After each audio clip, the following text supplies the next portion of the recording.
He came back before dawn. She heard his footstep in the dark corridor before she saw him, and she knew, not from the sound, but from the pace. Steady, certain, the walk of a man who had made his decision and would not be unmade.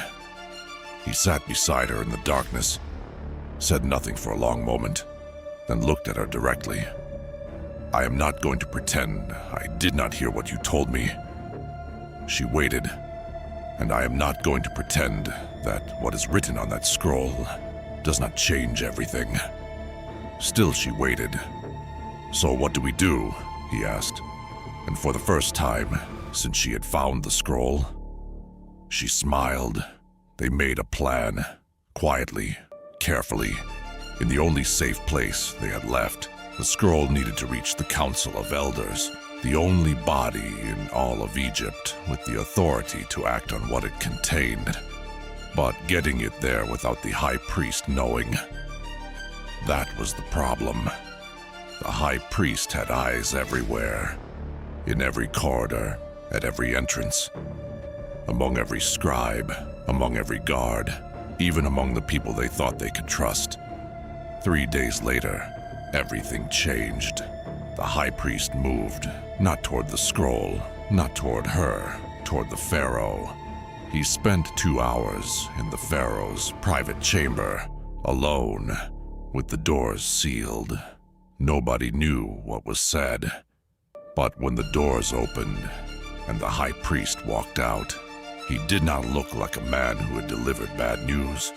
He looked like a man who had delivered a weapon. The summons came that evening. A royal messenger at the archive entrance, carrying the pharaoh's seal. She was to present herself at the royal court at dawn tomorrow. The reason was not given. It never was. She sat completely still after the messenger left, heart pounding, hands flat on the stone beside her. Then she stood up, walked to the loose stone in the wall, reached inside, and took the scroll.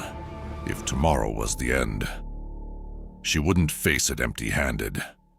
She found the guard one final time, that night, in the dark storage corridor. She told him about the summons. He said nothing, but his jaw tightened, and his eyes showed everything he couldn't say. She placed her hand on his arm, just once, just briefly. "Whatever happens tomorrow," she said quietly, "you chose the right side." He looked at her for a long moment, then she turned and walked away into the darkness toward whatever was waiting, with the scroll hidden beneath her robes, against her heart. At dawn, she walked into the pharaoh's court, alone, head high, breathing steady. The pharaoh sat on his golden throne. The high priest stood to his right, eyes fixed on her, cold, certain, already knowing.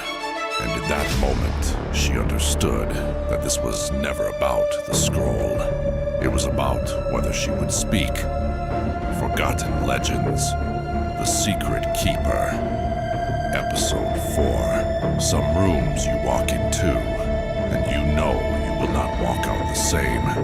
Episode 5, tomorrow. The Price of Truth. The ending nobody sees coming.